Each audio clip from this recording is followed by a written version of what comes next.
नमस्कार दोस्तों। आज की इस वीडियो में आपको एक कहानी सुनाने वाला हूँ जिस कहानी का नाम है दिए की रोशनी। बरसात की एक ठंडी शाम थी। गांव की कच्ची गलियों में कीचड़ भरा था।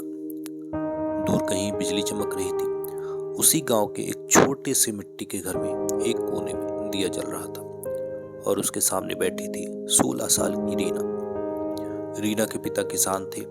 घर की हालत ठीक नहीं थी। खेत छोटा था, आमदनी कम थी। कई बार तो घर का चूल्हा भी मुश्किल से जलता था, लेकिन रीना की आंखों में एक अलग ही चमक थी। वह पढ़ लिख कर डॉक्टर बनना चाहती थी। गांव में लोग हंसते थे, अरे लड़की होकर डॉक्टर बनेगी, पहले घर का काम सीख ले। लेकिन रीना हर ताने को चुपचाप सुनती और रात में उसे दिए की रोशनी में पढ़ाई करती। एक दिन उसके पिता बीमार पड़ गए। हालत इतनी खराब हो गई कि उन्हें शहर के अस्पताल ले जाना पड़ा। वहां डॉक्टर ने कहा इलाज लंबा चलेगा, खर्च भी ज्यादा आएगा। रीना ने पहली बार अपनी मां को रोते देखा। उस रात अस्पताल की बेंच पर बैठी रीना ने फैसला किया, अब वह सिर्फ अपने लिए नहीं, अपने पिता के लिए भी डॉक्टर बनेगी। दिन में वह अस्पताल के बाहर चाय की दुकान पर काम करने लगी और रात में पढ़ाई।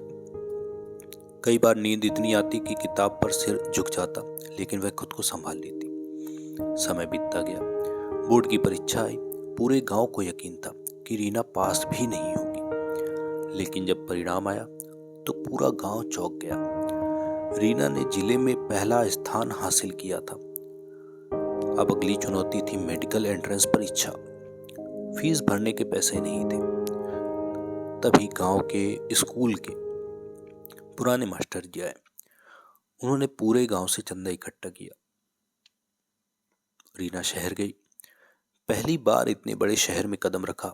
हॉस्टल का छोटा कमरा, 4 दीवारें और ढेर सारी किताबें। कई बार वह अकेलापन महसूस करती, लेकिन हर बार उसे अपने घर का वो दिया याद आता।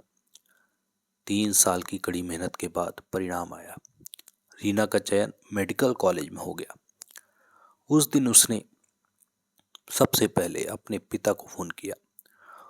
उधर से बस रोने की आवाज आ रही थी। पिता बोले, बेटी तूने हमारा सिर गर्व से ऊंचा कर दिया।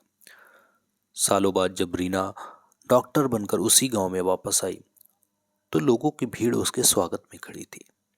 वही लोग जो कभी ताने मारते थे आज गर्व से कह रहे थे, ये हमारी बेटी है। रीना ने अपने घर के आंगन में वही पुराना दिया जलाया और मुस्कुरा कर कहा, रोशनी कभी छोटी नहीं होती, बस उसे जलाए रखना पड़ता है।